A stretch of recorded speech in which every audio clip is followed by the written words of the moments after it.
What do you think makes a good leader? I think I look at longevity. In a way, like I look up to people who have been in the game longer, which is kind of bad. No, but I do think there are some leaders that are like amazing, but it's just like you can tell like for example, for me, I feel like I'm still quite young in the leadership area. Like I feel like I have lots to learn, and I feel like, you know, there's a lot of people like me, and but I really look up to like people who have been in the game for a long time, and it's like, how the heck are you still doing it? And it's not like their problems get better. It's like there's more, but they still can do it. So I like to see longevity in people. Yeah. But I guess like what do you think is behind that longevity? I don't know, because it's different for everyone. Like it really is. Some people are just like passionate. Yeah. But like to me, it's like, but what keeps you passionate? You know, I don't know. Yeah. I also think people who are the same on the platform and the same face to face. Yeah. I think that's important. Like authenticity, I guess. Yeah. Yeah. I guess like who are some of the leaders that you would look up to? Like maybe like top 2, top 3. I don't know. You can just choose one if you only have one. I look up to, this is so embarrassing, but I do look up to my uncle. Yeah, Pastor Tamfuan. Yeah. From Lifegate Church. Senior pastor. Shout out, senior pastor. Yeah. No, I think I do look up to him. Yeah. Not because he's like the perfect leader. Like, I mean, you know, Pastor Tamfuan, we love him, but truly sometimes he's like kind of rogue, you know. But I think I look up to him because he just keeps going. There's a bit of consistency there, like where he just always can keep going. Yeah. I mean, you talk about longevity. And like he's been in ministry a very long time. I think he's been in ministry for like 40 years now or 30 years. I can't remember, but that's like really long. Yeah. It's such a long time. Like it's like double my age or less.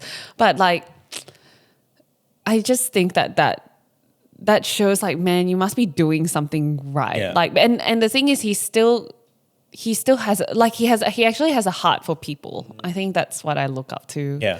I can't think of anyone else. Like, I mean, there's so many that I do look up to. Yeah. I don't want to like name all the leaders at Lifegate. They're all amazing, you know. Yeah. I think maybe a heart for people. Yeah, that authenticity vibe where they actually care for you. Yeah.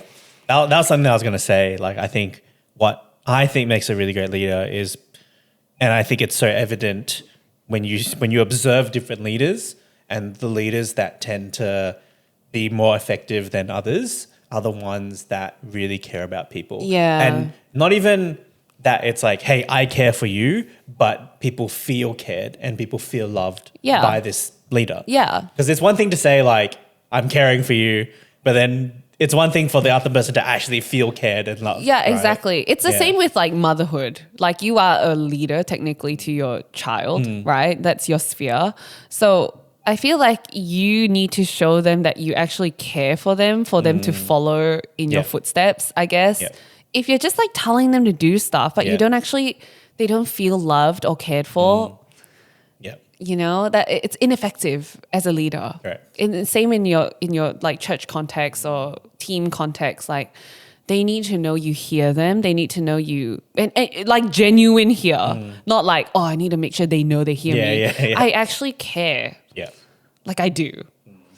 And I don't know if people don't feel that, that's also, that's between them and God, you know, I'm not here to like, you know, but you know? Yeah. And I feel like you do that pretty well. Oh, thanks. But yeah, you're right in the sense that I think you can't please everybody. No. So I think there is an extent or there's a point in which you reach that it's like, okay, I care for you, but there is a limit to that. Yes. But you're not God. Yeah. But then I think at the end of the day, practically, like there is a point where you still can say that, hey, like I still genuinely care for you and love you. Yeah, right? for sure. And I think people can see For that, sure. whether they have very high needs or whatever. Yeah, but you can't manufacture love. Yeah. You can't manufacture like a moment of care. Yeah. Like you just have to embody that almost. And like it comes back to the same thing. It comes back to your relationship with God. It comes back to your health, like with that, your health check with God, you know? Because like the overflow of like a good relationship with God, a genuine relationship with God is genuine care for others. Yeah. It's just natural. Yeah. Yeah. You know, just on that note as well, I was talking with someone the other day, and they said, you know, I don't know, like, how does Justine, like, What? how does she lead and connect with people who are all, like older than her? Like, how does she do that, That so is well? so weird because I feel like I don't do that well. And like I agree with them. Like I think and I think the reason that you are able to do that so well, I feel, is because I think you just have this genuine curiosity and care for people. So like you generally just ask them, and I've seen you do this, like you ask them like, how is your family? How is your kids? And like you take a genuine interest in people. Yeah. And I think people really see that. I think people definitely value things like, can you know, are you organized? Are you a visionary? Are you, you know, can you get stuff done? Yeah. But I think more than that, as we said, I think it's like, does this person care about me? You know, and I think you do that really well because you just take a genuine, you know. It's true. Like I think, but yeah, and to say like, I don't know, some people may be like, oh, but I hate small talk. Bro, I hate small talk. But these aren't small talk conversations to me. It's like, these are people. Don't see it as small talk. No. And I think, I think maybe that's, but to me, this isn't even about a leadership, but I guess it plays into part. Like, I feel like this is about a believer of Jesus. How are you carrying yourself in every moment? It's not like, oh, I'm a leader. Like, I'm in a position where I have to think of like people, you know, like I feel like that's also kind of toxic because then your people love for people becomes task oriented. That is so dangerous and toxic where we treat people like they're the job.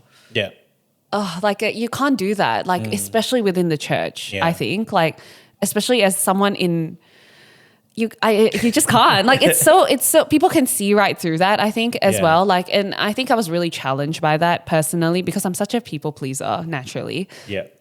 And I just had to like, I had to be like, God, like I don't want people to see through that. Like, and I think as an overflow of that, it's like, oh, I genuinely actually do care for people that I'm talking to. I want to know what's going on and I don't have the answers to like their problems, but I'm here to just genuinely listen. And hear them. And